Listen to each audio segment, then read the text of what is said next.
tayo pa rin ay patuloy dun sa ating pag-aaral sa aklat o sa ebanghelyo na ayon kay Mateo. At sa hapong ito, tayo ay dumating na dito sa kapitulo 21, verses 28 hanggang 32. At ang titulo ng ating mensahe sa hapong ito ay ang talinhaga ng dalawang anak na lalaki. Talinhaga ng dalawang anak na lalaki. Sa tingin ko, marami sa inyo ang nakakaalam na meron akong dalawang anak na lalaki. No? Parehong binata na, meron din akong isang anak na babae sa gitna. Ngayon, dito sa aking dalawang anak na lalaki ay maraming similarities, pagkakapareho. Maliban na sila ay magagandang lalaki, katulad ng kanilang ina.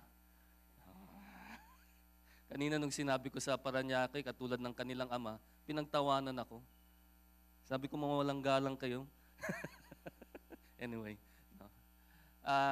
Besides that, ano pang similarity nila? Malakas sila sa kanin. Ang tawag ko nga sa kanila, Extra Rice Incorporated. No? Pero maliban dyan, ang nakikita kong pagkakapareho nila ay yung kanilang pagmamahal sa Diyos at sa Kanyang salita. At sa tingin ko yun ang pinaka-importante sa lahat. At sa hapong ito, ay ating pag-aaralan ng isang talinhaga rin tungkol sa dalawang anak na lalaki. Pero dito ay makikita natin na may pagkakapareho dito sa dalawang anak. Ano yun? Mamaya ay ihahayag ko sa inyo. Pero dito makikita rin natin ang tunay na kondisyon o katayuan ng bansang Israel sa mata ng Diyos. Kung ano ang tingin ng Diyos sa bansang Israel. Makikita natin yan dito. At sana, sa pagtatapos ng ating mensahe sa hapong ito, mamaya, ay makita rin natin ang ating mga sarili. Kung ano ba ang ating kondisyon, no, spiritually. At kung meron ba tayong dapat na baguhin sa ating buhay spiritual. Ngayon, bago natin puntahan ng ating pangunahing talata, ay bigyan ko muna kayo ng parang short recap para maalala lang natin kung ano yung pinag-uusapan natin dun sa pangunahing talata para magkaroon ng connect. Alam niyo, itong ebanghelyo ni Mateo, ang kanyang layunin parate sa bawat kapitulo, sa bawat bersikulo na ating nababasa, ang layunin niya ay upang ipakita si Jesus na siyang tunay na Haring Mesiyas. Yan ang kanyang objective, yan ang kanyang goal.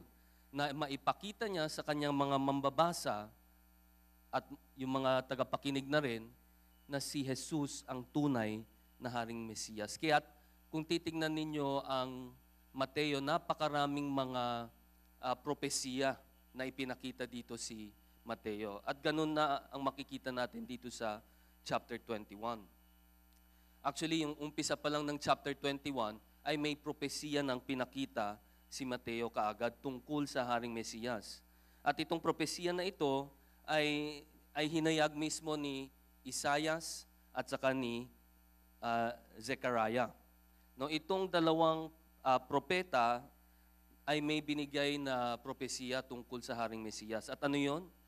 Ang kanilang propesiya ay itong Haring Mesiyas daw ay darating sa kanila na nakasakay sa isang, ano ba yung donkey sa Tagalog? Asno? Asno, tama ba? Okay. Hindi sa isang kabayo, Usually, pag makikita mo ang isang hari, pag dumarating, saan nakasakay yun? Either sa isang kabayo or isang chariot, di ba? Pero sa pagkakataong ito, si Jesus ay nakasakay sa isang asno. Isang donkey. Nakakita na ba kayo ng isang donkey? No, yung donkey ay isang mas maliit na version pa ng kabayo. Tsaka mas matigas ang ulo. Pero dito, nakasakay ang ating Panginoong Jesus. At ito ay naayon sa propesiya na ibinigay daang taon na ang nakakaraan bago pa mangyari itong pangyayari na to na pumasok si Jesus sa Jerusalem na nakasakay sa isang asno. At alam nyo, itong propesiya na ito ay hindi coincidental. Ito ay sa eksaktong araw, sa eksaktong panahon, sa eksaktong lugar nangyari ito, nang naayon sa kalooban ng Diyos. Alam nyo ba na merong mahigit na 350 propesiya patungkol sa Mesiyas na nakasaad sa Lumang Tipan? At ang bawat isa na propesiya na yan ay tinupad ng ating Panginoong Hesus. Walang palya. Lahat yan ay tinupad ng ating Panginoong Hesus. Nung yung kanyang pagpasok doon sa Jerusalem, kung saan ay nagsimula ang Paskwa, yung Passover feast, ay hindi rin ito aksidente. Ito ay sinadya. No? Ito ay ginawa o pinlano ng ating Panginoong Diyos bago pa man din na itatag ang mundo o bago niya pa nailikha ang mundo. Ngayon, ito ang tanong ko, bakit kinailangan na siya ay nakasakay sa isang asno? Bakit hindi kabayo o isang chariot man lang? Bakit sa isang maliit na kabayo? Why on a donkey? Alam niyo kung bakit? Dahil itong propesiya na ito ay isang simbolo o isang pahayag pala na ipinapakita kung anong klaseng kaharian ang dinadala ng ating Panginoong Hesus nung unang beses siyang pumunta dito sa mundo. Hindi isang kaharian na kung saan siya ay isang hari at meron siyang mga batalyon na mga sundalo na kung saan ay tutulungan siya upang lipulin ang bansang Roma o yung mga taong sumasakop sa kanila. Hindi rin siya isang genie or isang economist na kung saan ay iaahon sila sa kahirapan.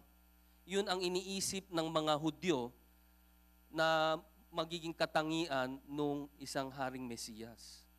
Kaya nung nakita nila si Jesus na walang mga alipores, walang batalyon ng mga sundalo na nakasunod sa kanya, medyo nagtataka sila. At malamang sabi nila, hindi ito ang haring Mesiyas. Alam nyo kung ano ang layunin ni Jesus nung unang beses siya pumunta rito? Hindi para taubin ang Roma. Kaya siya pumunta rito ay upang hanapin at iligtas ang mga naliligaw na tupa. At sino yon? Tayo yon. Tayo yon. Yun ang kanyang dahilan kung bakit siya pumunta rito.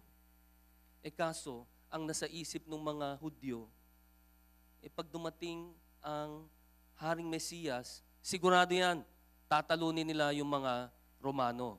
Sigurado yan, parati yan, libreng pagkain. Eat all you can tayo parati. Sigurado yan, parating may libreng gamot, dahil hindi na kailangan ng gamot pala, pinapagaling parati ni Jesus. Ganun ang nasa isip nila. Pero ang hindi nila naiintindihan, hindi yun ang layunin ng ating Panginoong Diyos nung si Jesus ay pumunta rito.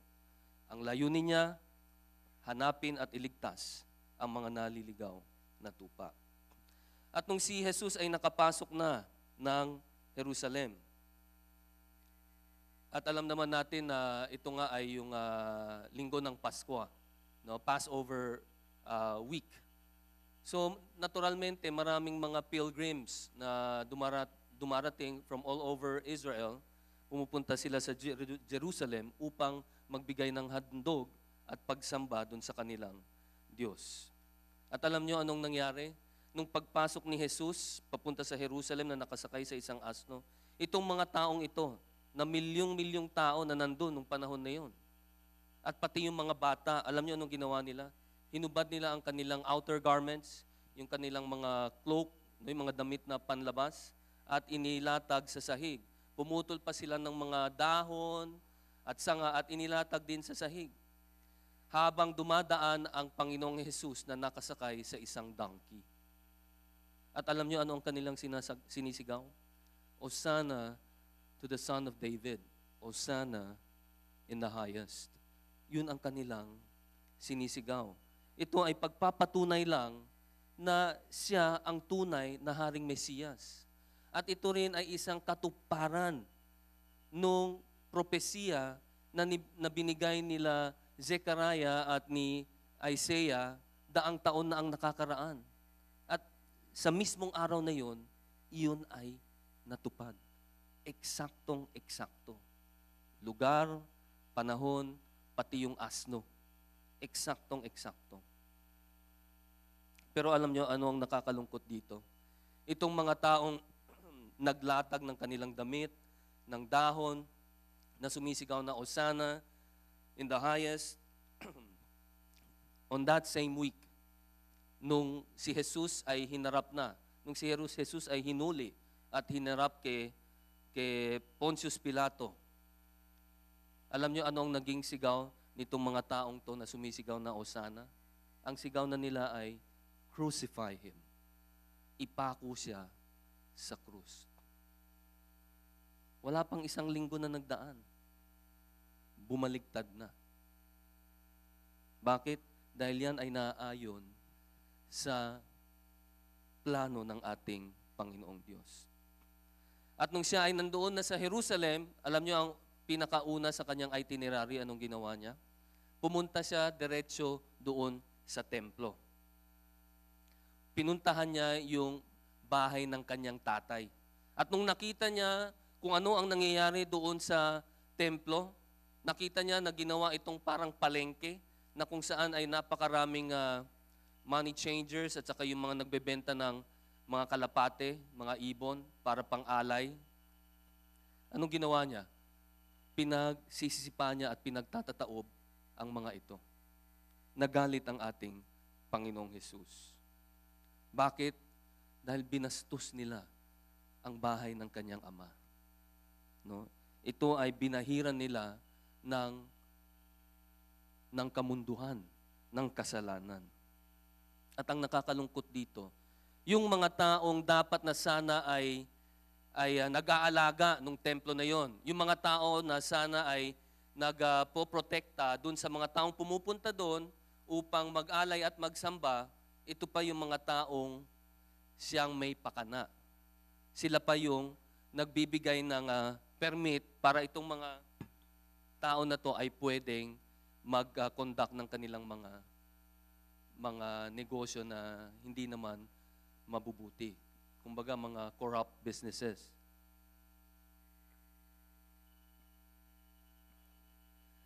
At ang nakakalungkot dito, alam nyo, yung binibenta nilang mga hayop, yung pagpapalit nila ng pera, ay pawang panloloko ang ginagawa nila. Katulad na lang ng mga hayop, yung mga ibon o yung mga tupa na kanilang binibenta. Kung bibilin mo ito sa labas ng templo, mas mura ng mga 5 to 10 times lower. Ibig sabihin, yun sa kanila, 5 to 10 times higher. Kahit magkaroon ka pa siguro ng sabihin mo, up to 50% sale, discount, mas mahal pa rin sila. Hindi ba pandaraya yan? Di ba? Hindi ba pang-aagrabyado yan ng iyong kapwa? Ang nakakalungkot nga, ito pang mga pinunong saserdote at itong mga mangangaral ang siyang may pakana. Kaya nga ang sabi ni Jesus sa mga pinunong saserdote at mga eskriba na to, yung isang sinabi ni Propeta Isaiah at Jeremiah, sa wikang Ingles nga lang, ang sabi niya, that the house of the Lord shall be called a house of prayer, but you were making it to be a house of thieves. Ito rin, yung ginawa ng mga pinunong saserdote ay naayon din doon sa propesiya ng propetang Isaiah at Jeremiah, na kung saan daw yung templo na dapat ay bahay ng pananalangin, anong ginawa nila? Ginawa nila itong palengke. Ginawa nila itong tahanan o lungga ng mga magnanakaw. At alam nyo, nung sinabi ni Jesus yan, lalong nagalit itong mga pinunong saserdote sa kanya. Hindi lang sa dahil na sinira niya yung mga negosyo nila dun sa labas ng templo, dahil na rin sa naririnig nila yung mga bata na kahit na nasa loob ng templo, alam nyo ano sinisigaw nila? Hosanna to the Son of David. At lalo pang nagalit itong mga pinunong saserdote. Nung may binanggit si Jesus sa Awit chapter 8 verse 2, nung sila ay pinagsabihan ni Jesus, ito yung sinabi ni Jesus sa wikang Ingles ulit. Ang sabi niya, out of the mouth of infants and nursing babes, thou hast prepared praise for thyself. Dahil tunay nga na itong mga bata mismo ay sumisigaw ng Hosanna to the Son of David. Pinupuri nila ang Panginoong Jesus. Pinupuri nila ang Haring Mesiyas. At dito sa sinabi ni Jesus, alam nyo anong pinapakita dyan? Dito sa binanggit niya sa Psalm chapter 8 verse 2, ang pinapakita dyan na si Jesus ay tunay na Diyos. Na si Jesus mismo ay Diyos. Dahil katulad ng Diyos Ama, siya rin ay tumatanggap ng papuri ng mga bata. Ang ating Panginoong Jesus ay Diyos. At naalala nyo yung isang fig tree na nakasalubong ng ating Panginoong Jesus na napakaraming dahon pero wala namang bunga. Di ba? Nung nakita niya na maraming dahon, sabi niya, uy, naugutom ako. Kuha ko ng prutas para makakain. Pero nung nakita niya na walang bunga, anong ginawa niya? Sinumpa niya ito. At anong nangyari dun sa punong yun? Namatay kaagad. Alam niyo ano ang sinisimbolo niyan? Ang simbolo niyan ay ang sumpa na ibinigay ng ating Diyos sa Israel, sa bayan ng Israel. Alam niyo kung bakit sinumpa ni Jesus ang bayang Israel? Dahil sa panlabas na anyo, mukhang marami silang bunga. Para silang yung fig tree, yung puno na yon, na kung saan ay napakaraming dahon. Pero kung titignan mo ang loob nila, walang bunga. Kumbaga sa panglabas na anyo, sila ay mukhang banal, mukhang taong matutuwid. Pero kung makikita nyo lang ang kanilang mga puso, sila ay punong-puno ng kasalanan at imoralidad. Kaya ganun na lang ang galit ng Diyos sa bansang Israel. Dahil sila mismo hawak na nila ang kanyang kautusan, pero imbes na sundin, imbes na tanggapin na itong si Jesus ay ang kanilang Haring Mesiyas, lalo pa nila itong itinanggi at gusto pang ipapatay. At alam nyo anong nangyari dito sa bansang Israel? Pinabayaan na ng Diyos. Sinumpa sila at pinabayaan na sila ng Diyos. Paano natin ito maihahalintulad sa pang-araw sa buhay natin mismo? Alam niyo dun sa Romans chapter 1, may binanggit si Pablo. Ang sabi niya dun, kung tayong mga tao ay patuloy na magpapakasasa sa kasalanan, darating ang panahon, ang gagawin ng Diyos ay ibibigay na niya tayo doon sa ating depraved mind, doon na sa ating kalayawan, doon na sa ating kasalanan. Na kung saan ang ibig sabihin ay papabayaan na niya tayo. Ang nakakalungkot, kung titignan ninyo ang bansang Amerika ngayon, parang ganun na ang nangyayari. Biro mo, ang gobyerno ng Amerika, itinatag yan sa pamamagitan ng salita ng Diyos. At yan ang kanilang pinakapundasyon. Pero ano ngayon? Lahat na lang na merong Biblia, o may drawing ng Biblia, o may drawing man lang ng cross, lahat yun ay gusto nilang patanggal. Sa kahit anong ahensya, pati sa eskwelahan. Dati hindi mo akalain na i-legalize nila yung same-sex marriage. Pero ngayon, nangyari na. Kaya nga ang nagiging problema ngayon ng ibang mga iglesia sa Amerika, paano kung mayroong gustong magpakasal at hindi nila ikasal dahil sa kanilang conviction? Kaya meron silang mga conferences ngayon na pinag-uusapan yan. Dahil itong mga tunay na iglesia, talagang hindi papayag. Kahit merong batas na sinasabing dapat sila ay ikasal. Hindi lang yun. Sa state ng Colorado, pwede nang, alam niyo ba yung chonky? Ilan lang nakakaalam nun, no? Panahon ko, tawag sa marijuana, chonky. sa mga pakinggan. Anyway, doon sa state ng Colorado, legal na ito. Hindi lang for medicinal purposes, even for recreation, pwede na. Akalain mo yun? Yan ang isang pagpapakita na inabandona na ng Panginoong Diyos ang isang nasyon. Kaya ganun na lang katalamak ang kasalanan sa kanila. Dito sa atin, sana hindi pa. Dahil makikita mo, marami pa rin hindi pumapayag doon sa same-sex marriage or even illegalize yung paggamit ng marijuana. Kaya ganun na lang ang galit ng Diyos sa bansang Israel. Dahil kahit nasa harapan nila ang katotohanan, patuloy pa rin sila sa pagtanggi sa Haring Mesiyas. At yung mensahe ni Pastor EJ last Sunday, nakita natin kung paano sinubukan o ginawa nitong mga pinunong saserdote at mga mangangaral na questionin ang kapangyarihan o yung authority ng ating Panginoong Hesus. Alam nyo bakit nila ginawa yan? Dahil yung kapangyarihan ng ating Panginoong Hesus ay naipapakita yung kanilang peking kapangyarihan mula sa salita ng Diyos o dun sa utos ng Diyos. Bakit? Dahil yung mga katuruan nila na sinasabi nilang galing sa Diyos ay pawang kabaligtaran ng sinasabi ni Jesus. At paano mo tatalunin yung mismong may akda ng kautusan?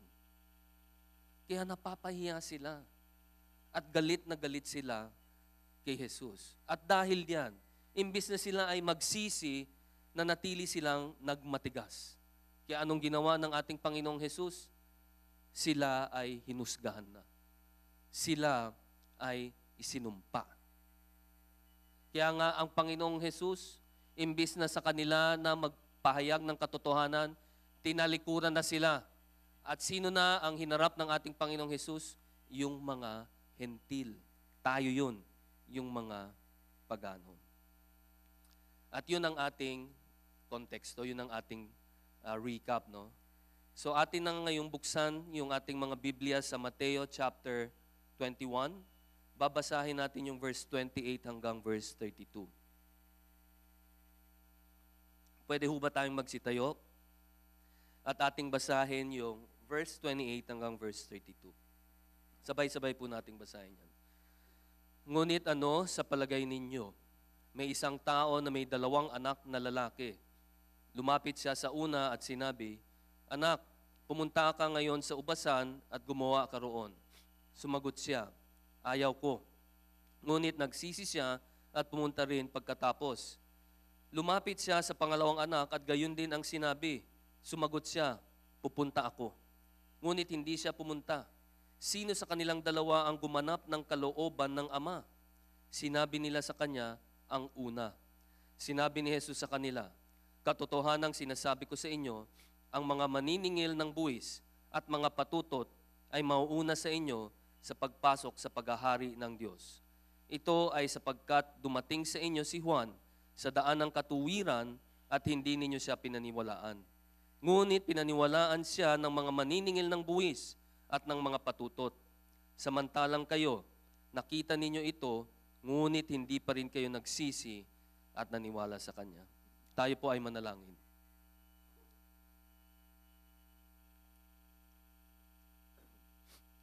Panginoong Diyos na makapangyarihan sa lahat, salamat po sa pagkakataon na ibinigay niyo sa amin na kami po ay makapagtipon bilang isang kongregasyon na kung saan kami ay nakapagbigay papuri sa inyo sa pamamagitan ng aming pag-awit at sa oras na ito, sa pamamagitan ng aming pag-aral ng inyong salita.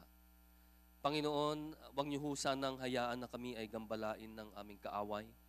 Bagkus ay sa pamamagitan ng inyong banal na Espiritu ay puspusan niyo po kami at bigyan ng kakayanan na maintindihan ng inyong salita.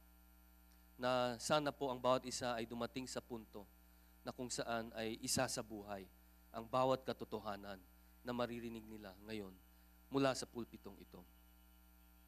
Panginoon, tunay nga na kayo ay tapat dahil binibigyan nyo kami nitong kalayaan na kung saan ay aming na pagninilay-nilay ng mabuti ang inyong salita.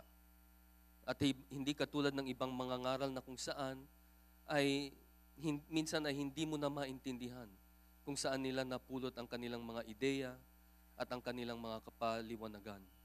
Salamat, Panginoon, dahil itong kalayaan na ito ang siyang nagsisilbi sa amin na kami ay maging tapat sa inyo at sa inyong salita. Panginoon, tinataas po namin sa inyo ngayon ang aming bansa. Napakaraming mga issues, napakaraming mga problema na dinaranas ng aming bansa. Lalo na dito sa aming Senado, na kung saan ay nasusubukan ang integridad ng ahensyang ito. Pagpalain niyo po sana ang aming presidente at ang miyembro ng kanyang mga kabinete. Pagpalain niyo po sana ang bansang Pilipinas. Protektahan niyo rin po sana ang inyong mga anak na naninirahan dito sa bansang ito. At huwag niyo ho sanang hayaan na manaig ang kalooban ng kaaway. Bagkus sana, Panginoon, ay manaig ang inyong hustisya. Manaig ang inyong grasya sa bansang ito. Tinataas din namin, Panginoon, sa inyo ang CCF Filipino Church. Salamat po dahil patuloy niyo po itong ipinilalago. Hindi lang lago sa dami ng mga uma-attend dito, kundi ang paglago din sa Espiritu.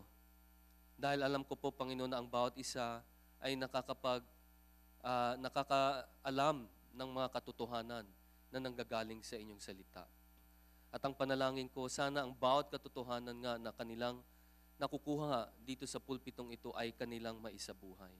Upang ang taong kanilang mga nakakasalumuha, na kanilang naiimpluwensyahan, ay makikitang buhay nga si Jesus sa kanilang mga buhay.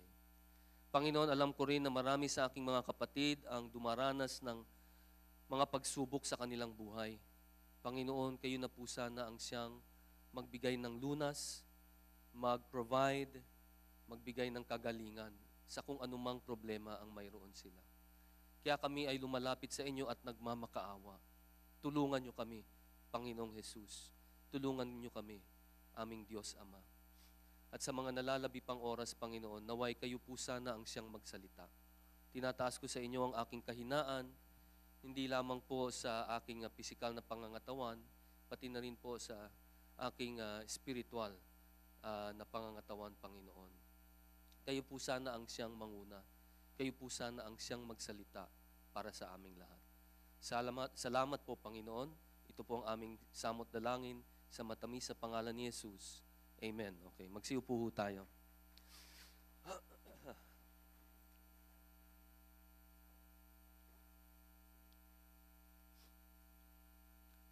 Dalawang punto lang ang ating pag-uusapan, kaya medyo maigsi lang yung ating mensahe sa hapong ito.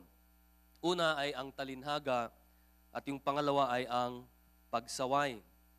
Ayon sa Mateo chapter 21 verse 28 to 30, babasahin ko muli ito. Ang sabi rito, ano sa palagay ninyo, may isang tao na may 2 anak na lalaki, lumapit siya sa una at sinabi, anak, pumunta ka ngayon sa ubasan at gumawa ka roon. Sumagot siya, ayaw ko. Ngunit nagsisi siya at pumunta rin pagkatapos. Lumapit siya sa pangalawang anak at gayon din ang sinabi. Sumagot siya, papunta ako. Ngunit hindi siya pumunta. Alam niyo na siguro kung ano yung talinhaga, di ba? Ito ay isang maigsing istorya na kung saan ay kadalasan mayroong isang aral.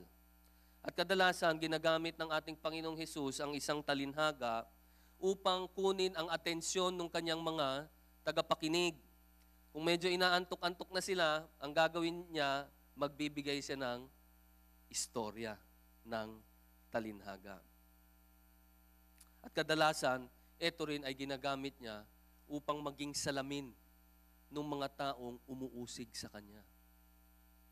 Ginagamit niya ito upang ipakita sa kanila ang kanilang mga kamalian. Katulad na lang ng ginawa ng propetang Nathan. Si Nathan ay pumunta kay Haring David pagkatapos ng paggawa ng kasalanan ni Haring David. Alam niyo ba yung kasalanan ni Haring David? Siya ay nakiapid dun sa asawa ni Uriah na si Bathsheba pagkatapos ay pinapatay niya si Uriah sa pamamagitan na pinalagay siya doon sa harapan ng pakikipaglaban. At ang ginawa ni Nathan, imbis na sabihin sa kanya na, Haring David, nagkasala ka ng pakikiapid at pagpatay, ang ginawa ni Nathan, kinuwentuhan niya ng isang istorya, ng isang talinhaga. At ano ang istoryang ito? Binigay niya yung istorya ng isang mayamang tao na napakaraming mga tupa at isang mahirap na tao na na nagmamay-ari lang ng isang maliit na kordero. Alam niyo yung kordero? Alam niyo yung kordero? Lamb, no? Yung baby na tupa. So, ang nangyari daw, nung may bisitang dumating, makikita niyo to sa pangalawang Samuel, chapter 12, nung may bisita raw na dumating itong mayamang tao, imbis na siya ay kumuha doon sa kanyang mga tupa, pinuntahan niya yung mahirap na tao at kinuha yung kanyang kaisa-isang kordero. Anong ginawa niya? Kinuha niya ito, pinapatay at ibinigay sa kanyang mga bisita. Nung nalaman ito ni Haring David, siya ay nagalit. Sabi niya, hindi pwede yan. Kasalanan yan, mali yan. At alam niyo na siguro yung istorya. At anong sinabi ni Nathan? Haring David, ikaw yun, mayamang tao na yun. Dahil kinuha niya yung asawa ni Bathsheba at pinapatay asawa ni Uriah at pinapatay niya si Uriah mismo. Ito ang intensyon ng ating Panginoong Hesus. Kung bakit niya ipinakita itong talinhagang ito, hindi lang sa kanyang mga disipulo, pati na rin doon sa mga pinunong saserdote at doon sa mga mangangaral ng salita. Ito ay kanyang ibinigay upang ipamukha sa kanila ang kasalanan na kanilang ginagawa. Alam niyo, itong talinhaga na ito ay unique para kay Mateo. Bakit unique? Dahil kung titingnan ninyo sa Marcos, Lucas at Juan, hindi nyo makikita itong talinhagang ito. Si Mateo lang ang meron nito. At alam ninyo, kapag naintindihan nyo na itong talinhagang ito ay isang masasabi nating parang kaginhawaan para dun sa mga taong nakikita nila ang sarili nila na isang makasalanan. Ikaw ay marirelease doon sa iyong kabigatan na naiisip mo, ano ba to? Siguradong impyerno ako dahil ako ay isang makasalanan. Pero pag naintindihan mo na itong talinhagang ito, ikaw ay magpapasalamat sa Diyos. Pero, ito ring talinghagang ito ay babala doon sa mga tao na ang tingin nila sa kanilang sarili ay mga taong matutuwid at walang kasalanan. Kung ang tingin mo sa iyong sarili, ikaw ay matuwid, itong talinhagang ito ay isang babala para sa iyo. Dahil ang ating Panginoong Jesus ay galit na galit sa mga ganong klaseng tao na ang tingin nila sa kanilang sarili ay mga taong matutuwid o mga taong banal. Galit siya sa mga taong mapagpaimbabaw. Kung titingnan natin muli yung verse 28, ang sabi niya ron, ano sa palagay ninyo? Doon siya nag-umpisa. Ano sa palagay ninyo? Alam niyo kung bakit niya tinanong yon? Yung ganong klaseng tanong, kumbaga, sa wikang Ingles, ito ay parang leading question na kung saan ay dadalhin ka na doon sa tamang sagot. Ganon yun. Kaya sinabi ni Jesus doon sa mga pinunong saserdote, ano sa tingin ninyo? Ano sa palagay ninyo? At ngayon, ang ginawa ni Jesus ay kanyang ipanaliwanag itong dalawang anak ng isang tao. Alam nyo, kanina sinabi ko, di ba, may pagkakapareho dito sa dalawang anak nitong tao na to. Yung dito sa talinhagang ito, may pagkakapareho. Alam nyo kung ano yung pagkakapareho nila? Yung kanilang pagkakapareho ay yung kanilang sagot. Parehong mali. Yung isa, nung tinanong siya, nung inutusan siya, anak, pumunta ka doon sa ating hardin. Anong sagot niya? Ayoko. Mali yun, di ba? Yung pangalawa, anong sagot niya? Yes, Dad. Opo, pupunta ako, pero pumunta ba? Hindi rin. Sumali din yun.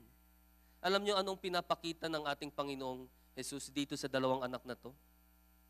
Ang ipinapakita dito ay yung likas na pagiging mapaglinlang at likas na ayaw sumunod.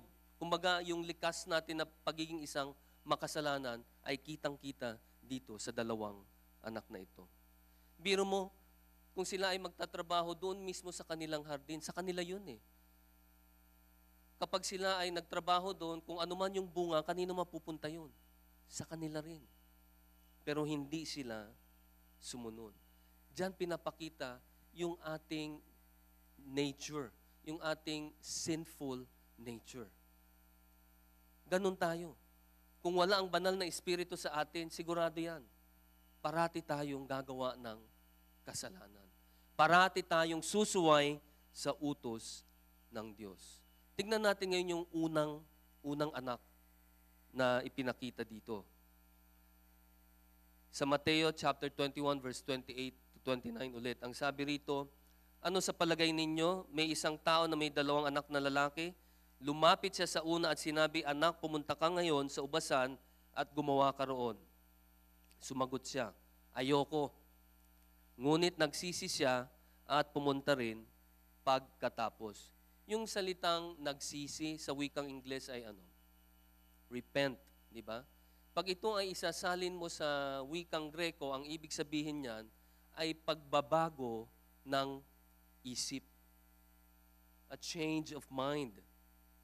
Actually, yung literal definition na nakalagay nga doon is, I change my mind. Yun ang ibig sabihin doon sa salitang Greko nitong repent. Ito ay isang pagbabago ng isip mula sa kasinungalingan papunta doon sa katotohanan. Pagbabago ng pag-iisip mula sa kasalanan papunta doon sa katuwiran. Alam nyo, itong verse na binasa natin sa verse 29, talagang nakakapagbigay ng matinding comfort. Pasensya na kayo pag painom-inom ako ng tubig. Ano yung comfort sa Tagalog? Kapahingahan, di ba? Nakakapagbigay ito ng malaking kapahingahan sa mga tao pag naintindihan mo ang sinasabi ng verse na ito. Alam nyo, itong bata na ito, itong anak na to na nagsisi, naintindihan niya kung ano ang ibig sabihin ng pagsunod sa utos ng Diyos. Dahil katulad nitong mga, ano ba yung prostitutes kanina dyan sa Tagalog? Patutot din. Parang sama, ano? Yung mga patutot at saka yung mga maniningil ng buwis, alam nyo, itong mga tao na to ay kung titingnan nung mga Hudyo, sila yung pinakamababang uri ng tao. Yung mga patutot saka yung mga maniningil ng buwis. Pinakamababang uri ng tao. Pero alam nyo, itong mga tao na to, nung kanilang nakita ang kanilang pagiging makasalanan, nung naintindihan nila na sila ay mga maruruming tao, nung naintindihan nila na sila ay pupunta sa impyerno, nung lumapit sa kanila si Jesus at nagbigay ng kapatawaran, kanilang tinanggap ito ng dali-dali. Bakit? Naintindihan kasi nila yung kanilang kalagayan. Alam nila na sila ay makasalanan at hindi nila kayang iligtas ang kanilang sarili. Alam nyo, ang isang tao, para maisip niya na sumunod kay Jesus, kailangan dalhin mo siya dun sa pinakamababang punto ng kanyang buhay.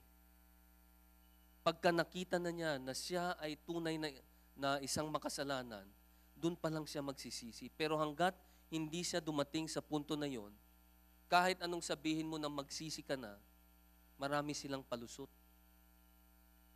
marami silang palusot.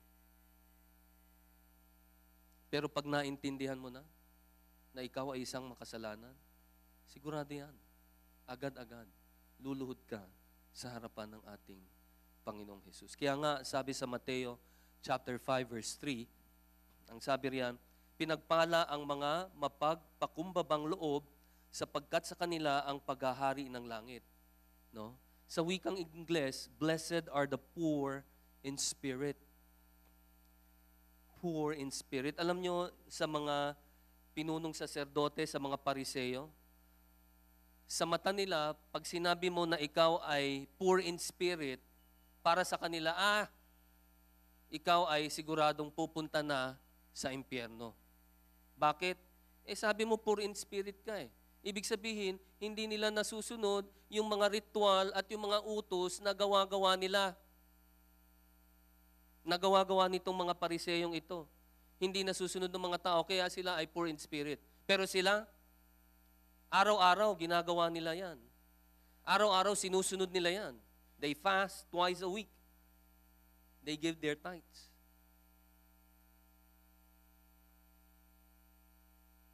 Pero ano? Yun ba ang kalugod-lugod sa harapan ng ating Panginoong Diyos? Ang sabi ng Panginoong Diyos, ang pinagpala ay yung mga mapagpakumbabang loob sapagkat sa kanila ang paghahari ng langit. Itong mga pariseyong ito, itong mga pinunong saserdote na to, hindi nila naintindihan. They never understood the heart of God. Akala nila, birmo hawak na nila yung utos ng Diyos. Nakalagay diyan sa lumang tipan, doon sa unang 5 aklat ng lumang tipan, nakalagay lahat diyan yung mga propesiya patungkol sa Haring Mesiyas. Pero hindi pa rin nila nakita ito. Kaya nga, ang tawag ni Jesus sa kanila sa Mateo chapter 15, verse 7 to 9, ang sabi rito, kayong mapagpaimbabaw, tama ang pahahayag ni Isaiah sa inyo na sinabi, lumalapit sa akin ang mga taong ito sa pamamagitan ng kanilang mga bibig at iginagalang nila ako sa pamamagitan ng kanilang mga labi. Ngunit ang kanilang mga puso ay malayo sa akin. Walang kabuluhan ang pagsamba nila sa akin. Ang aral na kanilang itinuturo ay mga kautusan ng mga tao. Hanggat hindi tayo maging katulad nitong anak na nagsisisi, na sa simula ay tumatanggi, ayaw sumunod, ibig sabihin, nalulong sa kasalanan, pero later on, na-realize niya na siya ay nagkamali at lumapit sa Diyos, nagmakaawa at nagsisi. Katulad na lang nitong mga maniningil ng buwis at nitong mga patutot na ito. Katulad ng mga mangingisda na nakarinig ng ebanghelyo ni Jesus. Katulad ng mga ketongin at yung mga sinaniban ng demonyo na napagaling ng ating Panginoong Jesus. Katulad ng mga taong sumunod sa Kanya nung nandito pa si Jesus, lahat sila ay napagaling ng Diyos spiritually. Anong ibig sabihin nun? Nakakilala sila, naintindihan nila ang aral ng ating Panginoong Jesus. Kaya sila ay naligtas. Kaya sila, imbis na magmalaki o magmataas sa harapan ng Diyos, sila ay nagpakumbaba at nagsisi. At sinabi nila, Panginoon, isang makasalanan. Isang magandang halimbawa ay itong pinakita ni Haring David sa Awit chapter 51, verse 16 to 17. Ang sabi rito, sapagkat hindi ka nalulugod sa hain, na kung dili ay bibigyan kita.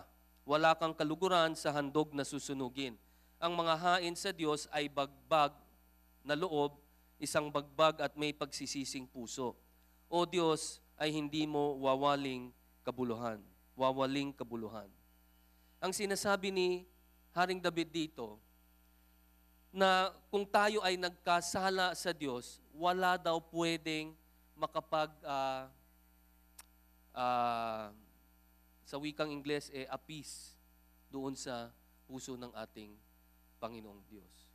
Kumbaga, hindi mo pwedeng mapahinahunan ang Diyos sa pamamagitan ng iyong pag-alay ng mga hayop sa kanyang altar.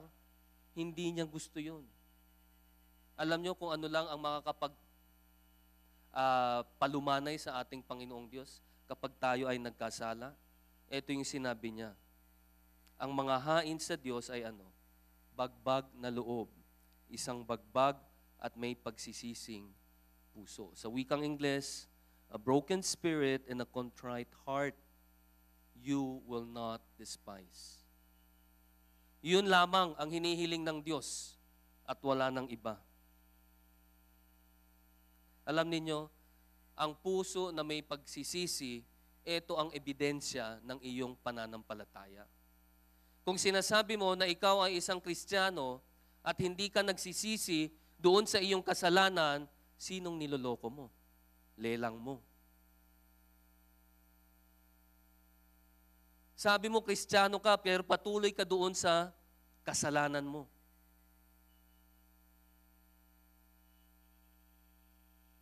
Hindi pwedeng ganun. Yun ang ginagawa nitong mga pinunong saserdote at ng mga pariseyo ito. Kinakausap ba kayo ng ating Panginoong Diyos ngayon? Ano ba ang kalagayan ng inyong spiritual na buhay sa ngayon? Ikaw ba ay nasa isang malalim na balon?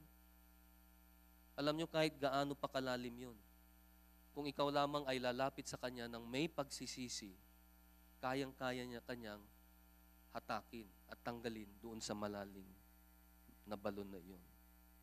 Katulad nitong mga patutot at maniningil na buwis, na kung saan sila ay lumapit sa Diyos, nagpakumbaba, at nagsisi.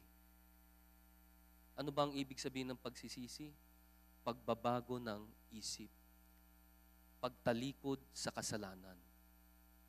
Yun ang gusto ng Diyos sa Kanyang mga tunay na anak. Kung ikaw ay isang tunay na anak ng Diyos, nangyari na yan.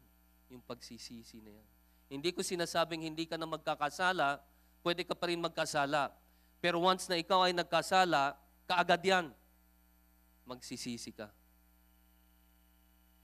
Hindi mo pwedeng sabihin, ay, backslider ako eh. 10 taon ka ng backslider. Walang ganun. Dahil kung ikaw ay nagkasala, kaagad yan. Iko-convict ka ng banal na espiritu ng Diyos. Hindi ka makakatulog at tatalikuran mo yan. Hindi ikaw yun.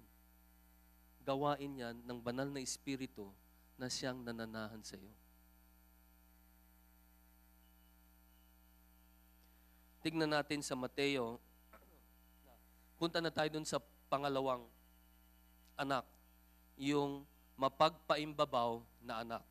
Ang sabi rito sa verse 30, lumapit siya sa pangalawang anak at gayon din ang sinabi. Sumagot siya, pupunta ako, ngunit hindi siya pumunta. Itong mapagpaimbabaw na anak. Ang tawag ko nga sa wikang Ingles, the great pretender. He pretended to obey, but in reality, he did not. Sabi niya, susunod siya, pero hindi naman talaga siya sumunod. Ito mismo, yung kondisyon o yung estado ng mga pinunong saserdote at mga mangangaral ng salita.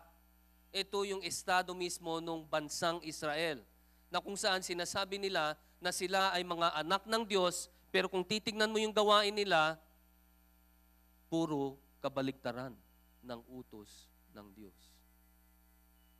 Alam nyo, hindi yan nalalayo sa panahon natin ngayon. Napakaraming tao na sinasabi na sila ay Kristiyano, pero patuloy pa rin sa pagpapakasasa sa kasalanan. Kaya nga ang sabi ni Jesus sa Mateo chapter 23, verse 27 to 28, ang sabi niya, sa aba ninyo, mga guro ng kautusan at mga pariseyo, mga mapagpaimbabaw, ito ay sapagkat kayo ay katulad ng mga pinaputing nicho. Ito ay maganda sa labas, ngunit sa loob ay puno ng buto ng mga patay at lahat ng karumihan. Gayon din nga kayo, sa panlabas ay matuwid kayo sa harap ng mga tao, ngunit sa loob ay puno kayo ng pagpapaimbabaw at hindi pagkilala sa kautusan ng Diyos. Biro mo itong mga taong ito, sinasabi nila, tinuturo nila, mangangaral sila ng salita ng Diyos. Pero ano ang akusasyon ni Jesus sa kanila? Hindi nila kilala ang Diyos. Hindi nila sinusunod ang kautusan ng Diyos. Pero sila ang may hawak ng kautusan ng Diyos. Kaya hindi lahat ng tao na may hawak ng Biblia ay alagad ng Diyos. Ang isang tunay na alagad ng Diyos ay nakikita yan sa kanyang buhay.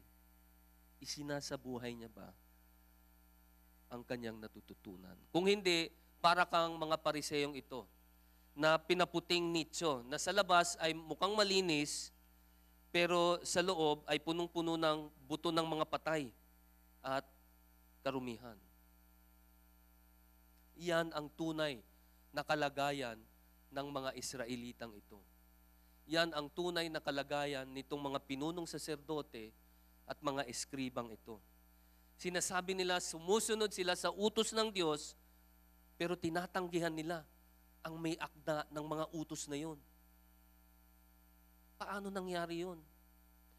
Sinasabi nila, nakilala nila ang Mesiyas, pero hindi naman nila kayang tanggapin ang itinuturo ni Jesus. Sinasabi nila na mahal nila ang Diyos, pero bakit hindi nila maintindihan ang sinasabi o ang katuruan ng ating Panginoong Jesus? Ito ang mga taong kinamumuhian ng ating Panginoong Diyos. Ito ang mga taong isinumpa ng ating Panginoong Diyos. Kaya kung titingnan ninyo yung sa Matthew 23 verse 33, ito yung sa bandang huli nung sinasabing 7 woes against the Pharisees. Ang sabi riyan, mga ahas, mga anak ng ulupong, papaano kayo makakaligtas mula sa hatol ng impyerno? Wala nang kaligtasan sa kanila. Sila ay nakatakda ng pumunta sa impyerno. Bakit? Dahil patuloy, hindi lang patuloy, sinasadya nilang hindi sundin ang katuruan ni Jesus. Tinatanggihan nila, sinasadya nilang tanggihan ang katuruan ni Jesus. Si Jesus mismo, itinatanggi nila. Biro mo, yung Haring Mesiyas, nasa harapan na nila mismo. Lahat na ng klase ng mga pangangaral ni Jesus ay narinig nila. Lahat ng klase ng mga milagro na ginawa ni Jesus, nakita ng kanilang mga mata. Kung paano niya pinagaling at binuo ang isang taong ketongin, kung paano niya pinabuhay ang isang patay, kung paano niya pinalayas ang demonyo doon sa isang taong nasasaniban. Alam ninyo, hindi pa rin naniwala itong mga taong ito. Kaya ganun na lang ang galit ng Diyos sa kanila. Alam nyo, hindi tayo nalalayo dyan. Kung Sunday after Sunday, nandito kayo sa simbahan at parating yung pinapakinggan ang mga salita ng Diyos mula sa pulpitong ito, pero hindi nyo naman sinusunod, wala tayong pagkakaiba dito sa mga pinunong saserdote na ito.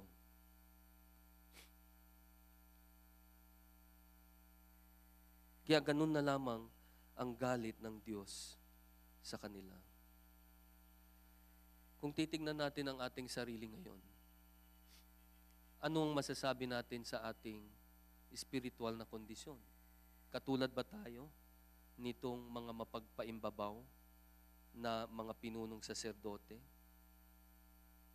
Kung sinasabi mo talagang sinusunod mo ang utos ng ating Panginoong Jesus, tinalikuran mo na ba yang kasalanang yan na iyong dinadala-dala?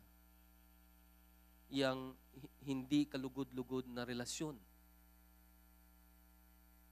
Yang masamang bisyo na hanggang ngayon ay dala-dala mo pa?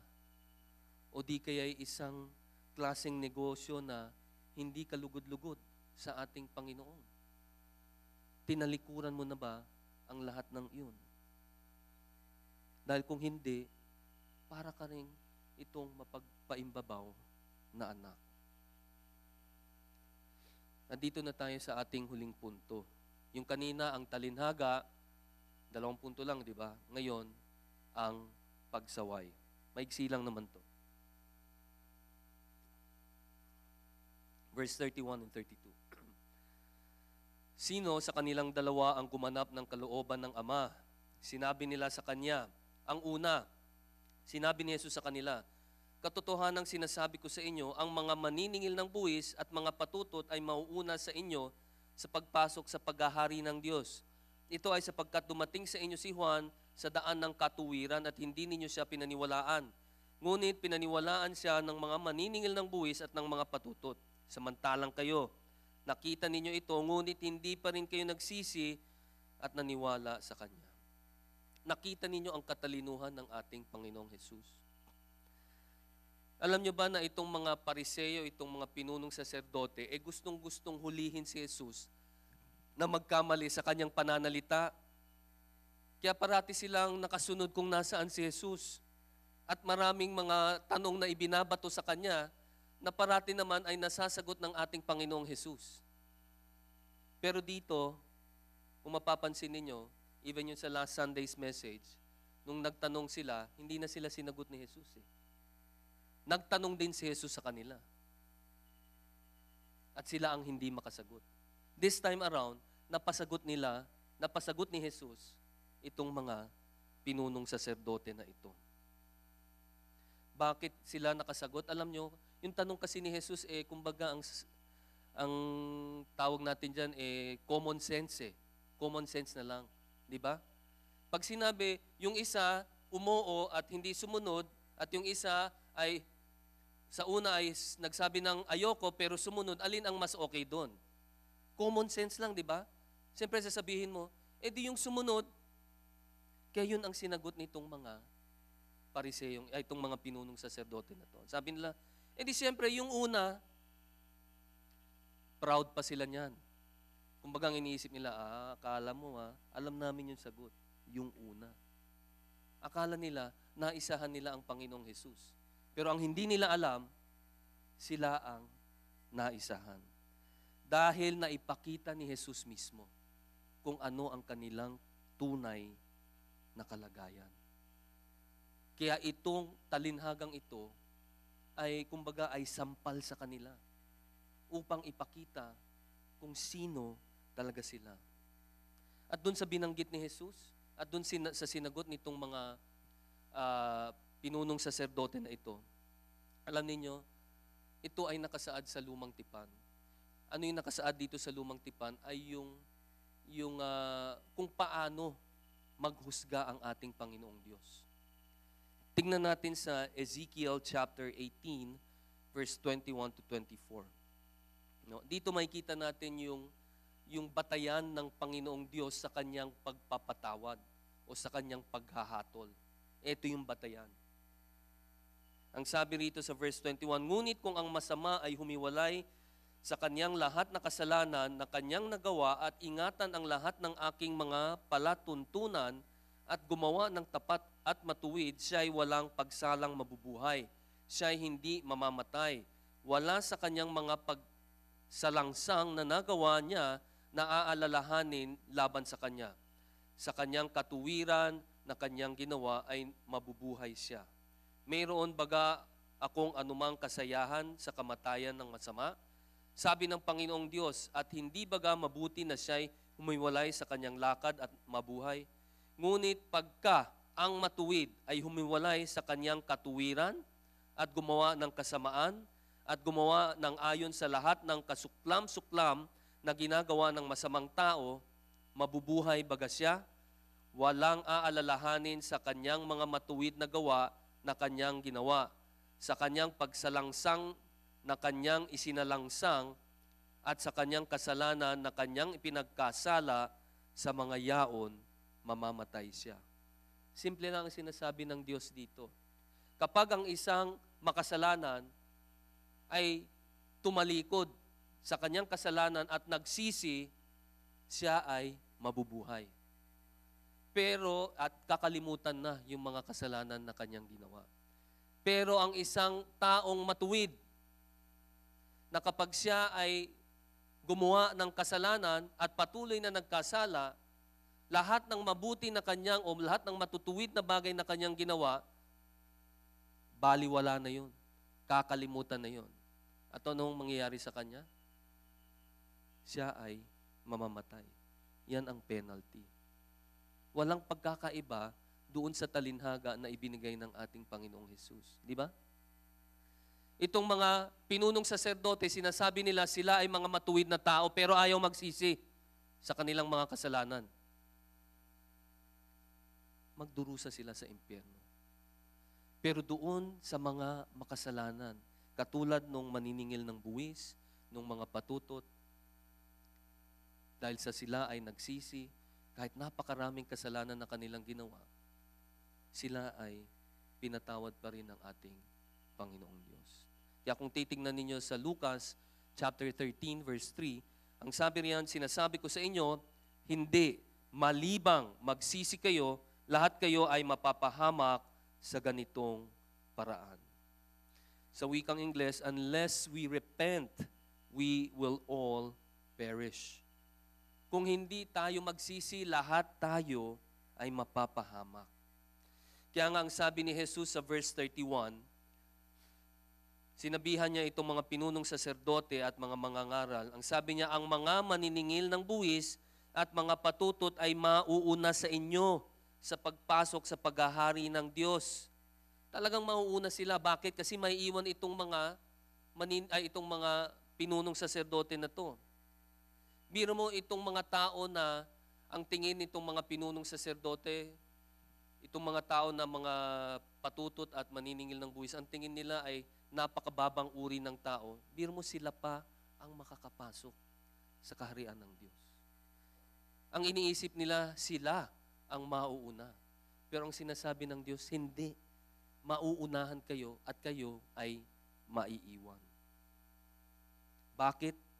Dahil ayon sa verse 32, hindi nila pinaniwalaan si Juan Bautista.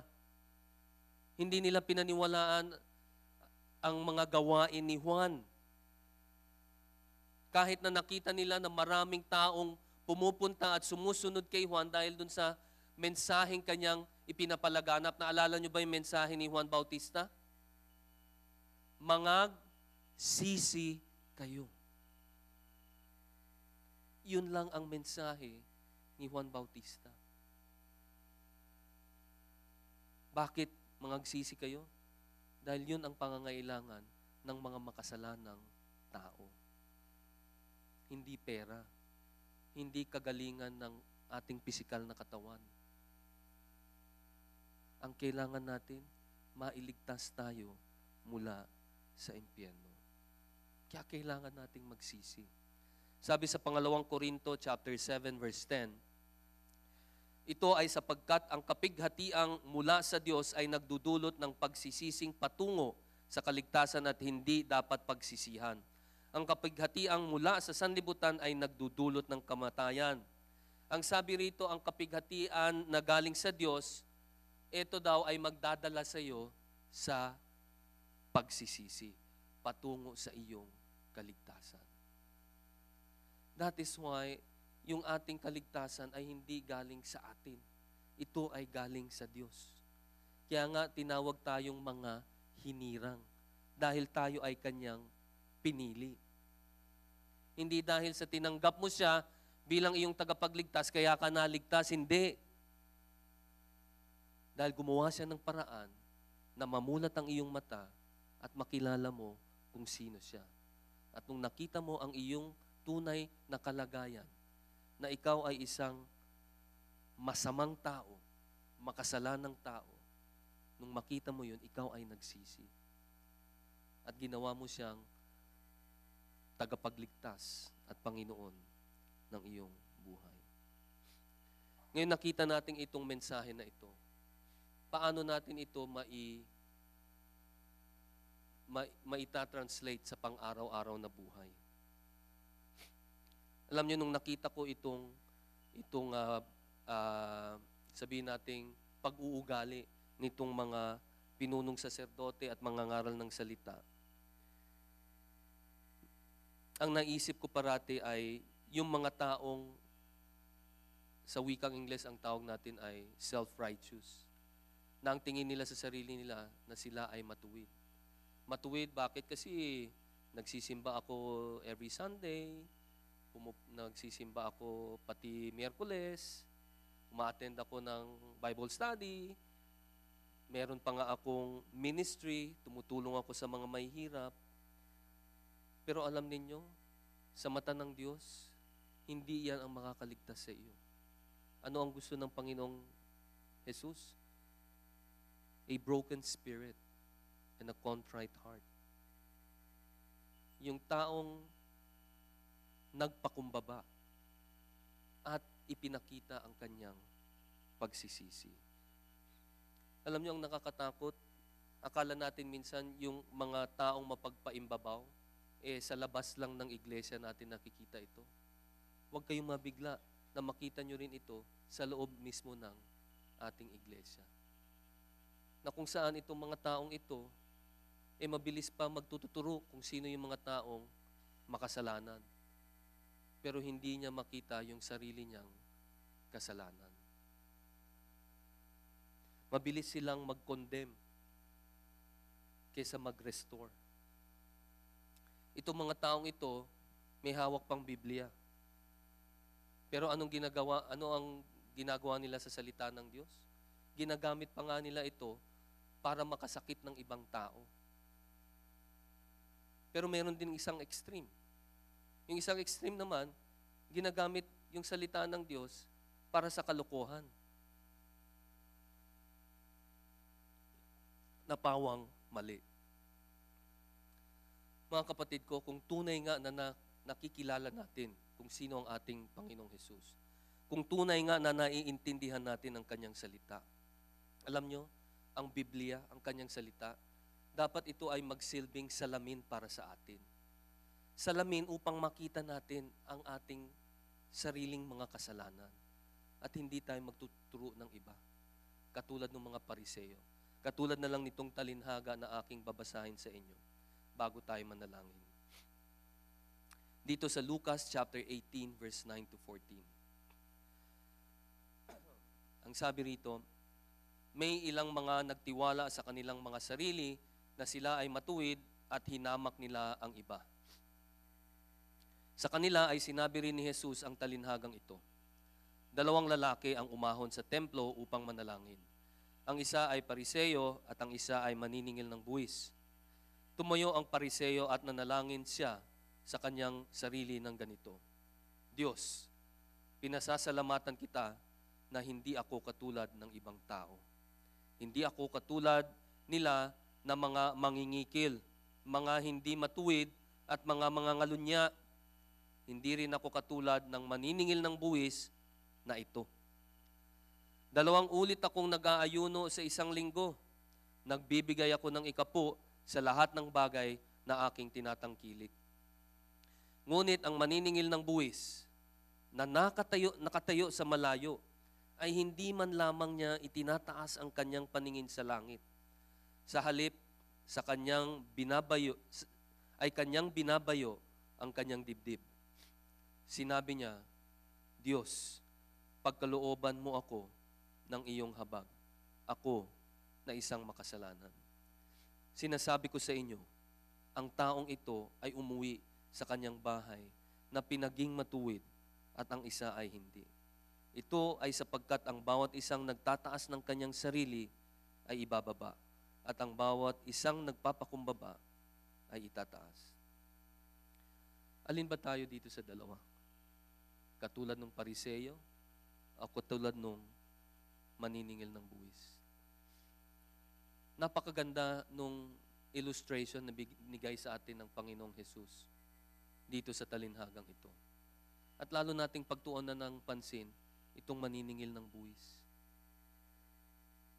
Sa hiya niya sa ating Panginoong Diyos, nung naintindihan niya kung ano ang kanyang kalagayan bilang isang tao, nung nakita niya kung gaano siya kadumi, hindi man lamang siya makalapit doon sa pintuan ng templo, ni hindi man lang niya maiangat ang kanyang mga mata sa langit. Dahil sa kahihiyan. Dahil alam niya na siya ay nagkasala. May ganong klaseng pananaw din ba tayo sa ating mga sarili? O ang tingin natin sa sarili natin, napakatuwid nating mga tao at hindi natin kailangang magsisi. Pag ganun tayo, hindi tayo nalalayo sa bayang Israel nung panahon ni Jesus, na kung saan ay isinumpa ng Diyos. Katulad ng mga pinunong saserdote at nitong mga mangangaral ng salita, na kung saan sa harapan ay mukhang napakabanal at napakamakadiyos. Pero sa kanilang kalooban ay punong-puno ng kasalanan. Sana ay hindi tayo ganun. Sana pag tinignan ng Diyos ang ating mga puso, nakikita nila, maya't maya, tayo ay nagmamakaawa at humihingi ng tawad sa Kanya. Sana ganun ang ating attitude pag tayo ay lumapit sa Kanya. Bago ko tawagin si Brother Ronnie sa ating closing song, ang gusto kong gawin ninyo ngayon, kung napansin ninyo last week ginawa na natin ito, is iproseso natin, pagnilay-nilayan natin itong ating natutunan sa hapong ito. No? So, mga ilang sandali lang bago umakyat si Brother Ronnie upang ating awitin yung huling awitin.